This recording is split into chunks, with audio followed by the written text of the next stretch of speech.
세속화라는 말을 많이 들어보셨을 것입니다. 원래 이 세속화는 그 종교적 가치와 이제 제도들이 매우 동일시되는 옛날에 중세 유럽의 기독교 왕국이었던 시대에 그런 사회들이 점차 근대화로 발전되면서 그런 종교적 가치들이 비종교적 가치들로 변화되고 또 제도들 또한 그렇게 변화되는 과정을 말하는 것으로 주로 쓰입니다. 즉 종교가 공적인 영역, 우리가 흔히 말하는 교육이나 정치 등과 같은 영역에 더 이상 영향을 끼치지 못하고 사적인 영역으로 밀려나 버린 것을 세속화라고 이렇게 말합니다. 그러나 우리가 일반적으로 말하는 세속화는 아마도 총교도들이 얘기했다고 알려지는 그런 세상스럽다라든지 세속적이다, 세상적이다와 같은 말처럼 어떤 허영과 자만심의 제약과 연관된 것을 우리는 흔히 말합니다. 즉 교회를 다니는 사람이 술을 마시고 담배를 피고 유흥과 오락에 빠져서 주일에 교회 가는 것도 빼먹는 등 불신자나 세상 사람들처럼 행동하고 말하는 것을 세속화, 세속적이다 이렇게 표현하기도 하는 것입니다. 어찌되었든지 간에 기독교 신자에게 있어서 이런 세속화를 가속시키는 동시에 또 악영향을 끼치는 그 요인 중에 하나는 바로 이 분법적인 사고에 있다 할 것입니다.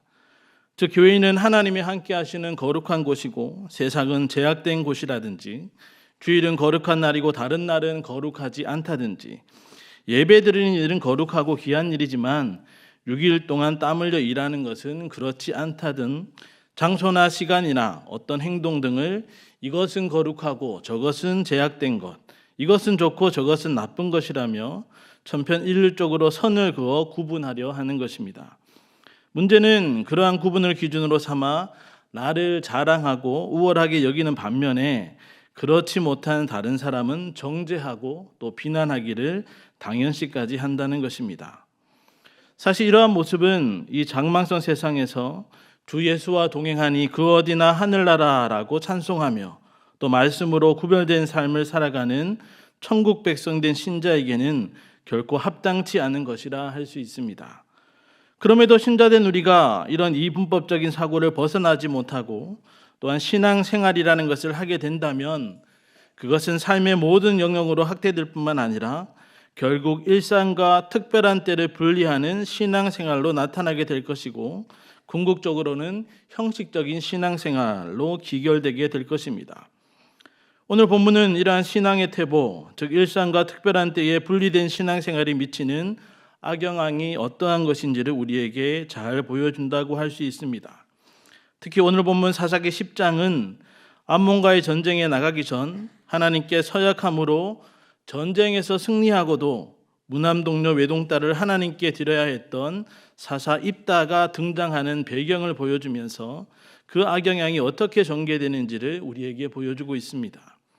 특히 사사기는 이스라엘의 반역, 하나님의 징계, 회개와 부르짖음, 그리고 준비된 사사를 통한 구원이라는 이런 일반적인 루틴으로 돌아가고 있지만 더 큰 그림으로 보면 사실 사사가 등장하여 구원하면 할수록 이스라엘의 제약은 더욱더 악해지고 사사들 또한 자신의 욕망과 명예를 앞세우는 모습을 보게 됩니다.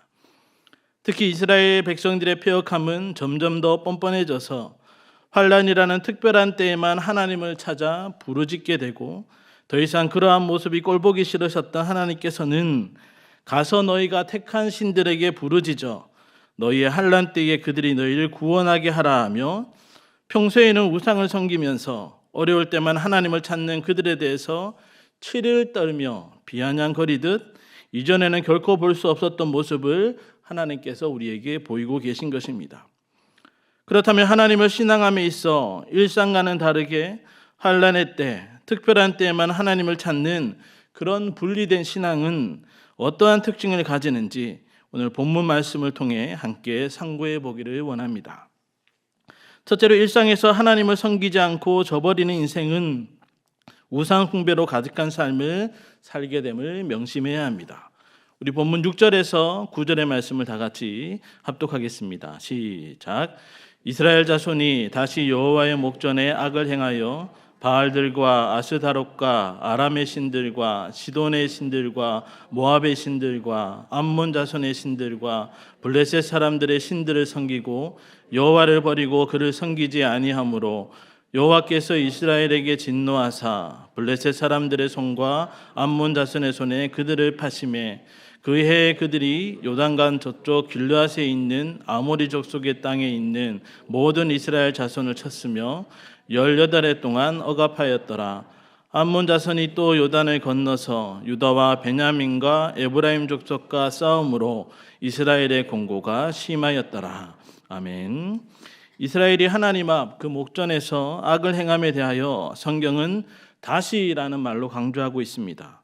여기 다시라는 말은 단순히 반복의 의미를 넘어서 더하다, 증가하다는 의미를 가지고 있는데, 쉽게 말해서 점점 더 증가해 가며 또 반복적으로 그들이 죄악 가운데 패역하였다는 것을 말하고 있는 것입니다. 다시 말해서 이스라엘 죄악은 과거보다도 이전보다도 날이 가면 갈수록 더욱 패역해졌고 계속해서 반복되었다는 것입니다. 그 증거로서 가나안의 대표적인 신 바알들과 아스다롯은 물론 아람, 시돈, 모압, 암몬, 블레셋 지역의 신들 총 7가지의 우상을 이스라엘이 섬겼다고 성경은 증거하고 있습니다. 여기서 눈여겨봐야 할 것은 그들이 7가지 우상을 섬긴 때가 바로 돌라와 야일 사사에 의해서 45년간이나 평안을 누린 이유라는 것입니다. 그 평화의 때에 그들은 하나님을 더 잘 섬기며 하나님과 더욱 가까이 친밀한 관계를 이어갔어야 했지만 오히려 일상에서는 우상을 섬기며 하나님과 별 상관없는 삶을 살아오고 있었던 것입니다. 더군다나 여기 이 지명들은 하나님께서 도우셔서 이스라엘로 하여금 정복해 하신 곳으로 오히려 이스라엘 백성들은 하나님이 아닌 그 지역의 이방신을 섬기는 것은 물론 그 주위의 모든 신들까지도 찾아 적극적으로 섬겼음을 강조하고 있습니다. 이처럼 이스라엘 백성들은 평화 시대에 의해 오히려 이방신들을 자기 신으로 삼아 적극적으로 섬겼습니다. 그러나 결국 그들이 얻은 것은 7절에서 언급하듯 하나님께서 불같이 진노하사 블레셋과 암몬 자손의 손에 그들을 파셔서 아모리 족속의 땅에 있는 모든 이스라엘 자손을 치시고 18년 동안이나 억압해 하심은 물론 암몬 자손까지 다시 쳐들어오게 하심으로 결국 자신들이 섬겼던 그 이방신들이 거하는 민족들에 의해서 짓밟혀 더욱 공고하게 될 뿐이었습니다. 이런 비참한 결과가 왜 주어진 것이겠습니까? 그것은 바로 그들이 여호와를 버리고 그를 섬기지 아니했기 때문입니다. 여기 버리고라는 단어는 누구의 곁을 떠나다, 또 이용 가치가 없어져서 버리다, 그리고 어떤 것에 구속됨이 없이 자유스럽다라는 의미를 가지고 있습니다. 사실 이스라엘은 출애굽 이후에 지금까지 숱한 위기의 때마다 그들을 구원해 주신 여호와 하나님이 이제 가나안 땅에 정착한 이후에는 더 이상 이용 가치가 없다고 여겼습니다. 또한 하나님은 항상 거룩한 말씀과 규례로서 그들을 선하게 인도하셨지만 오히려 그들은 행동의 자유를 속박하는 것처럼 하나님을 속히 떠나고 자유를 만끽하는 것이 더 낫다고 판단을 했습니다. 이에 하나님의 곁을 떠나 자기들의 소견에 오른 대로 그들은 행하였던 것입니다. 여기서 우리는 하나님을 떠나고 섬기지 않는다는 것이 마냥 잠시 자유를 얻는 속편한 것처럼 생각해서는 안 됩니다. 오히려 하나님을 떠난 그 심령에는 다른 그 무엇이 반드시 채워지게 되는데 그것은 다름 아닌 바로 우상입니다. 본문에서 7가지 우상을 굳이 나열해서 알려주는 것은 하나님을 버리고 섬기지 않는 그들의 삶이, 그 일상이 오히려 우상으로 가득하게 됨을, 그리고 우리 삶의 구석구석이 우상과 짝하는 삶이 될 수 있음을 우리에게 보여주는 것입니다. 즉 하나님을 저버리게 되면 그 인생은 사실 세상의 온갖 우상으로 가득하게 됨을 우리는 명심해야 하는 것입니다. 성경에서 말하는 사람은 결코 독립적인 존재가 아닙니다. 모든 것이 완벽했던 에덴 동산의 아담과 하와일지라도 그들은 하나님을 의지하며 살아야 하는 하나님께 종속된 존재들이었습니다. 또한 성경은 모든 사람은 예배자라고 말합니다. 그래서 사람을 두 종류로 말한다면 예배하는 사람과 예배하지 않는 사람으로 나눌 수 있지만 좀 더 정확하게 사람은 누구를 혹은 무엇을 예배하는 사람으로 나뉜다고 말할 수 있습니다. 다시 말해서 사람은 창조주 하나님을 예배하든지 아니면 창조주 하나님이 만드신 피조 세계의 그 무엇을 예배하든지 그 두 종류밖에 없다는 것입니다.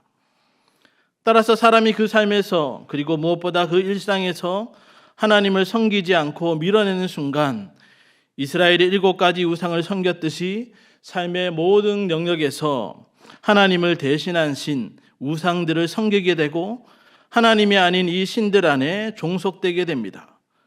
그리고 최고의 우상이 바로 나 자신이듯 이 우상신들이란 결국 나를 위한 나 중심의 신들로서 그것들에 둘러싸이게 되는 것입니다.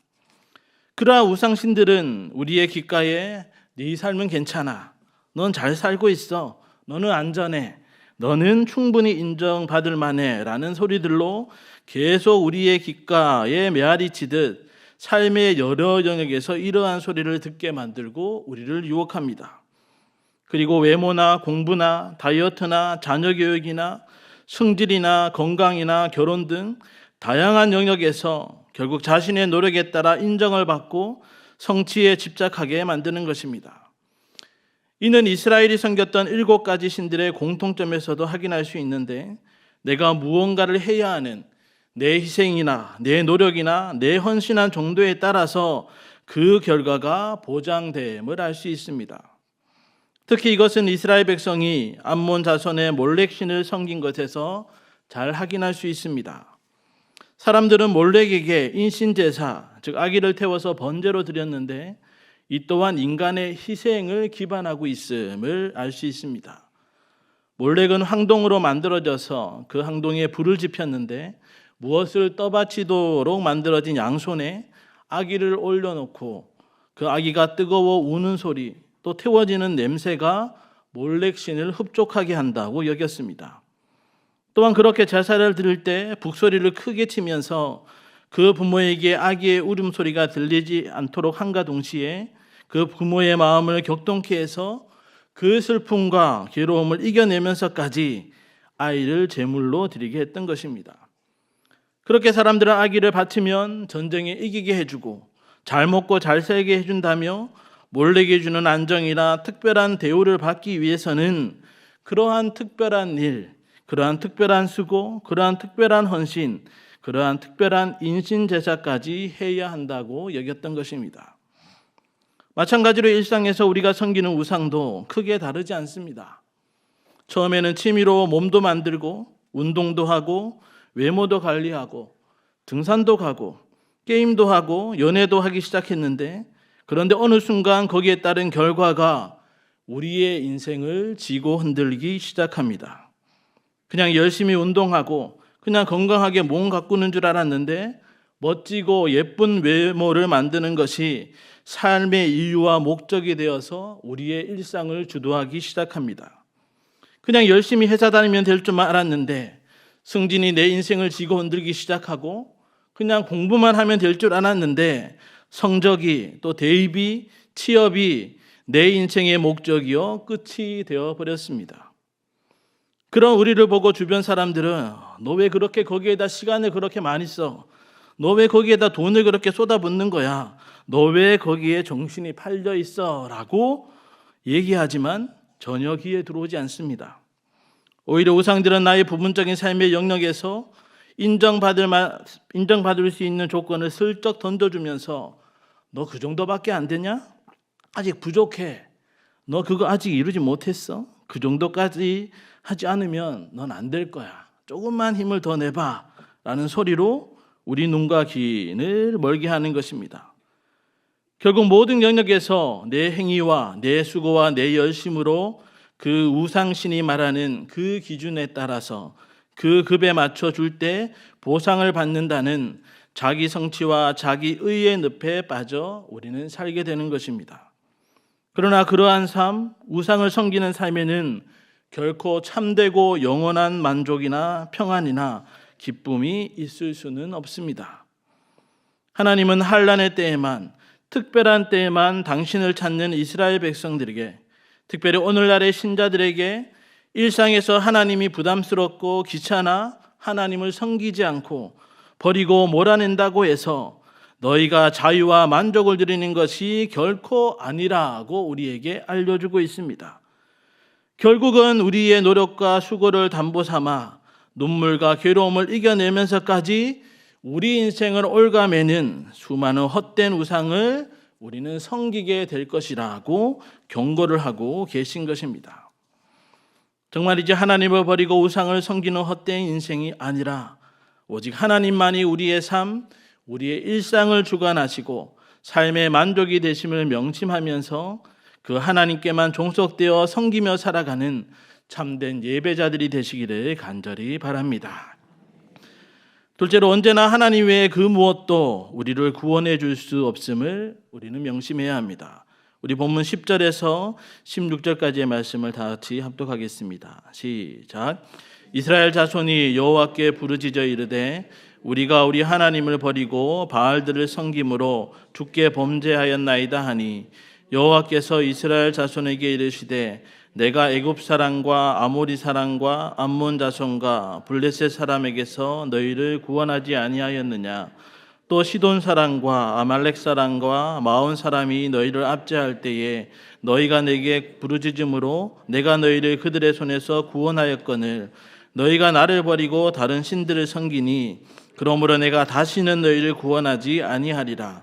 가서 너희가 택한 신들에게 부르짖어 너희의 환난 때에 그들이 너희를 구원하게 하라 하신지라. 이스라엘 자손이 여호와께 여쭈되 우리가 범죄하였사오니 주께서 보시기에 좋은 대로 우리에게 행하시려니와 오직 주께 구하옵나니 오늘 우리를 건져내옵소서 하고 자기 가운데서 이방 신들을 제하여 버리고 여호와를 섬김에 여호와께서 이스라엘의 공고로 말미암아 마음에 근심하시니라. 아멘. 특별한 환난 때에만 하나님을 찾고 또 일상에서는 우상을 섬기던 이스라엘의 악행에 하나님의 진노는 당연한 것이었으며 사사기의 루틴대로 이제 이스라엘 자손이 여호와께 부르짖는 단계에 이르렀습니다. 그런데 이전과는 조금 다르게 이스라엘은 직접 합법을 사용하여서 우리가 당신께 죄를 지었나이다 라는 분명한 죄 고백을 하고 있고 우리가 하나님을 버리고 바알들을 섬겼다는 그 죄의 내용도 분명히 인식하고 있음을 밝히고 있습니다. 그러나 사실 이 고백은 죄에 대한 인식은 있으나 하나님의 용서와 은총을 위한 간청은 없는 마치 이방신들을 달래서 무언가를 얻어내려는 행위로서 진정한 회개는 아니라 할 수 있습니다. 이는 하나님의 반응에서 잘 알 수 있는데 하나님은 죄를 고백하는 이스라엘에 대해 지금까지의 그들을 향한 구원 역사를 증거로 제시하며 책망하고 조롱하고 있습니다. 즉 하나님은 내가 애굽 사람과 아모리 사람과 암몬 사람과 블레셋 사람에게서 너희를 구원하지 아니하였느냐는 수사학적인 질문을 통해 이스라엘을 책망하고 있는데 실제로 하나님은 앞서 언급한 대로 이 7나라로부터 이스라엘을 구원하셨습니다. 그러나 이스라엘은 언약의 주인이신 하나님을 버렸으며 이런 습관적 행동에 대한 하나님의 결심은 그들을 다시는 구원하지 않겠다는 하나님의 강경한 거절이었습니다. 이제 하나님은 변덕스럽고 습관적인 이스라엘의 행태에서 그들의 본질, 즉 일상에서는 우상을 숭배하고 환난 때에만, 특별한 때에만 하나님을 찾는 마치 기생충처럼 필요할 때 달라붙는 간사함을 꿰뚫어 보셨던 것입니다. 그래서 하나님은 14절에서 가서 너희가 택한 신들에게 부르짖어 너희의 환난 때에 그들이 너희를 구원하게 하라고 조롱하며 비꼬며 말하고 계신 것입니다. 그 결과 이스라엘 자손들의 반응은 다시 한번 자신들이 범죄하였다며 그제서야 이방 신들을 버리고 여호와를 섬겼음을 강조하며 하나님의 판단과 구원을 다시 요청하였습니다. 그러나 우리가 주목할 것은 이런 행동에 대한 하나님의 반응입니다. 16절 이하에서 하나님께서는 이스라엘의 공고를 인하여 마음에 근심하시니라고 했습니다. 이 구절은 이스라엘의 해괴로 인해서 하나님께서 후회하여 마음을 돌이켰다기보다는 이스라엘의 고통을 더 이상 참아 보실 수 없는 하나님의 비통한 마음을 표현한 것입니다. 즉 이스라엘의 고통을 보심에 비통해 하시는 하나님의 긍휼하심, 그 자비로서 은혜 베푸심만이 이스라엘에게는 유일한 구원이요 소망의 빛이었던 것입니다. 반대로 앞서 하나님께서 이스라엘 백성들이 하나님 대신 섬겼던 신들에게 구원을 요청해 보라는 조롱과 비난의 말씀은 결코 그 이방신들, 우상들이 이스라엘을 구원해 줄 수 없다는 것을 명백하게 강조하고 계신 말씀인 것입니다. 이스라엘은 하나님을 버리고 이방신들을 택하여 섬겼지만 정작 그들이 환난에 처했을 때 그 이방신들은 이스라엘을 구원해 주지도 못했고 심지어 더 공고에 이르게 할 뿐이었던 것입니다. 이러한 사실은 우리로 하여금 하나님 외에 우리가 의지하고 섬기는 그 무엇도 정작 환난의 때에, 그리고 무엇보다 우리의 일상에서의 삶에서도 궁극적으로 우리를 구원할 수 없음을 가르쳐 줍니다. 정말이지 하나님의 세상에 다른 의지할 자, 구원자는 결코 없습니다. 사람들은 대개 사람이나 돈이든 뭔가 힘이 될 만한 것을 의지하고 섬깁니다. 왜냐하면 그것이 어려울 때 자신에게 의지가 되고 힘이 되고 구원이 될 수 있다고 믿기 때문입니다. 그러나 정작 환난의 때에 그런 것들이 나를 구해줄 수 없다는 것을 알고는 당황하게 됩니다. 마치 이스라엘 백성들이 위기에 처해서야 그들이 섬기던 신들이 자신들을 구원해 줄 수 없다는 것을 깨달았던 것처럼 말입니다. 특히 현대는 돈이 사람들의 우상이 되어 하나님보다 돈을 더 의지하고 사랑하기가 쉽습니다. 사실 돈은 많은 것을 할 수 있는 힘을 우리에게 제공해 줍니다. 사람들이 돈을 사랑한다는 것은 돈으로 할 수 있는 것들을 사랑한다는 의미입니다. 그러나 돈으로 많은 것을 할 수 있는 것은 사실이지만 정말 위기에 닥쳤을 때에 돈은 우리를 구원해 주지 못합니다. 돈이 아무리 많아도 건강을 지켜주지 못하고 사고 등 수많은 위험과 특히 죽음으로부터 우리를 구원해 줄 수 없습니다. 사람도 마찬가지입니다. 의지하던 사람이 내가 정말 위기에 닥쳤을 때 아무 도움이 되지 못하는 것을 우리는 종종 경험합니다. 오히려 이스라엘 백성들이 하나님 대신에 섬겼던 이방신들이 이스라엘의 환난이 원인이 되었던 것처럼 내가 의지하던 것, 믿었던 그 사람이 우리에게는 환난의 원인이 되기도 하며 오히려 그 배신감과 낙심은 우리로 하여금 파멸에 이르게 하기도 하는 것입니다. 다윗은 하나님을 자기 힘으로 삼지 아니하고 오직 자기 재물의 풍부함을 의지하며 자기의 악으로 스스로 든든하게 하던 자를 오히려 비웃는다고 했습니다. 왜냐하면 그러한 자들은 하나님이 멸하시며 그 땅에서 뽑아버리시기 때문이라는 것입니다. 오히려 다윗은 하나님의 인자하심만을 영원히 의지함으로 푸르른 무성한 가지와 열매를 맺는 감람나무와 같음에 만족하며 하나님께 감사 찬송을 부르고 있음을 우리는 시편을 통해서 확인할 수 있습니다. 마찬가지로 저와 여러분도 절체절명의 위기에 닥쳤을 때, 아니 일상의 삶에서 삶의 구석구석 모든 영역에서 사람이든 물질이든 하나님 외에 나에게 참 소망이 되며 나를 구원해 줄 것은 아무것도 없음을 명심하시기 바랍니다. 하나님만이 우리를 환난의 때에 구원하실 수 있는 유일한 분이시며 그 환난 가운데 피할 바위이시며 소망이심을 기억하시기 바랍니다.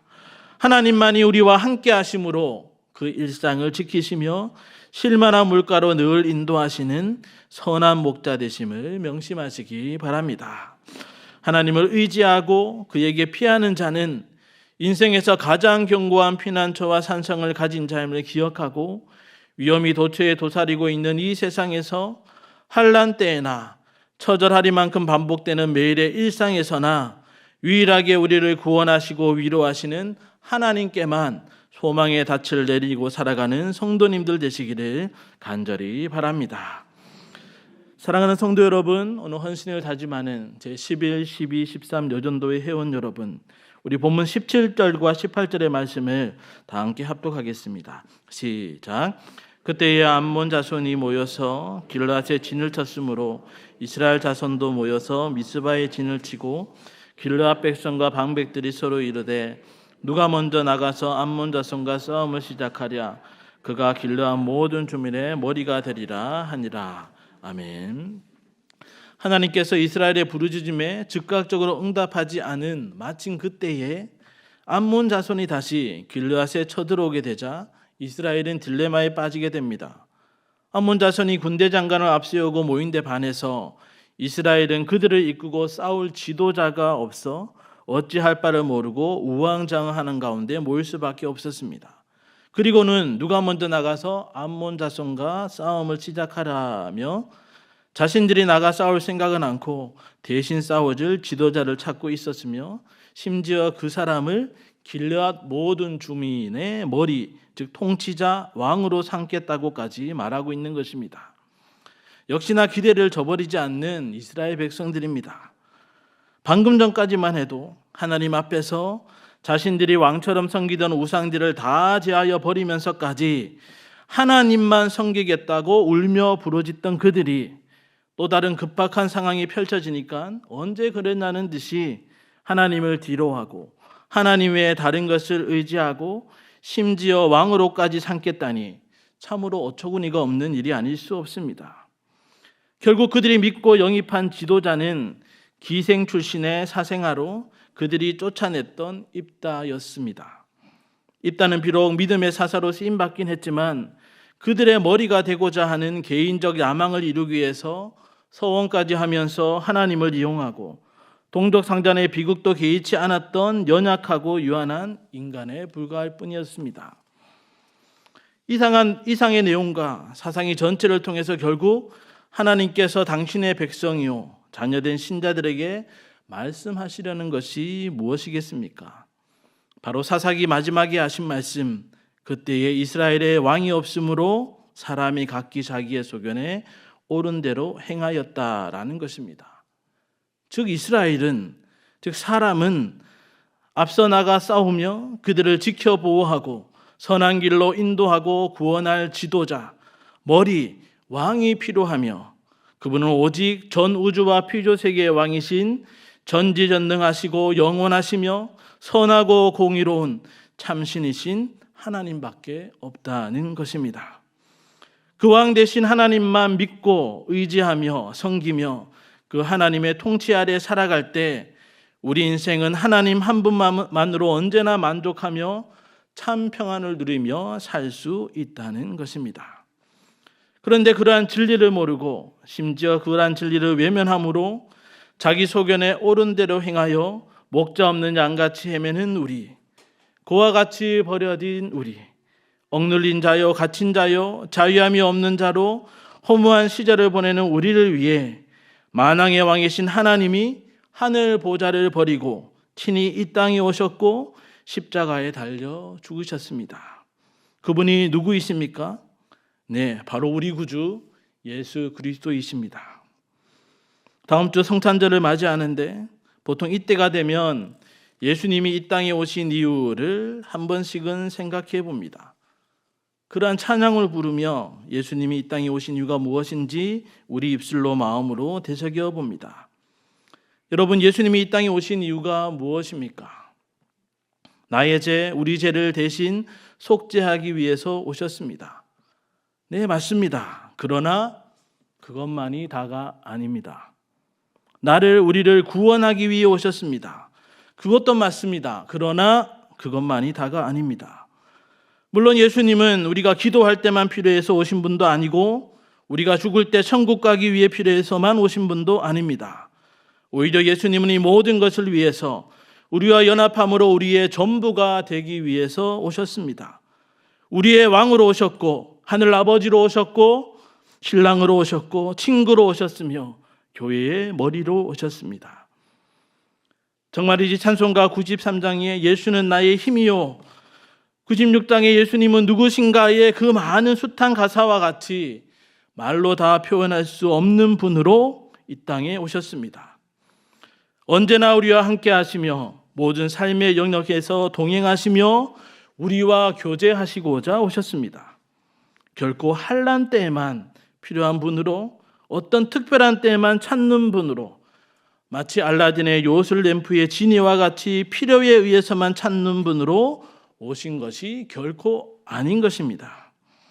그럼에도 불구하고 우리가 일상에서는 마치 생판 모르는 사람처럼 아예 아는 척도 하지 않고 겨우 식사기도 할 때 1초 남짓 주님의 이름을 부르다가 환난의 때에만, 특별한 때에만, 아니면 주일에만 주님은 구주십니다, 주님은 왕이십니다, 주님은 아바 아버지시라고 간절히 그렇게 부른다면 우리는 하나님께로부터 가서 너희가 택한 신들에게 부르짖어 너희의 환난 때에 그들이 너희를 구원하게 하라는 책망과 조롱의 소리를 듣게 되는 것은 너무나도 당연한 일이 될 것입니다. 정말이지 우리가 삶 가운데 그런 분리된 신앙생활을 한다면 하나님을 하나님으로 섬기지 않는 모든 장소와 시간, 모든 영역에서 사실은 온갖 우상을 섬기고 있는 것입니다. 그리고 결국은 우상에 짓밟히고 억눌리고 동화되어서 이후에 삼손 때의 이스라엘과 같이 하나님께 부르짖지도 않는, 하나님과 상관없는 인생을 살게 될 것임을 우리는 명심해야 하는 것입니다. 일상이든지 특별한 때이든지 언제든지 하나님만을 온전히 섬기며 하나님만을 의지함으로 왕이시며 아바 아버지이시며 친구이시며 구주이신 주님과의 온전한 관계를 통해서 그 베푸신 완전한 통치와 그 사랑과 그 자비와 그 위로와 은혜를 날마다 풍성히 맛보아 누리는 하나님의 백성이여 자녀된 성도들로 살아가시기를 주님의 이름으로 간절히 축원합니다.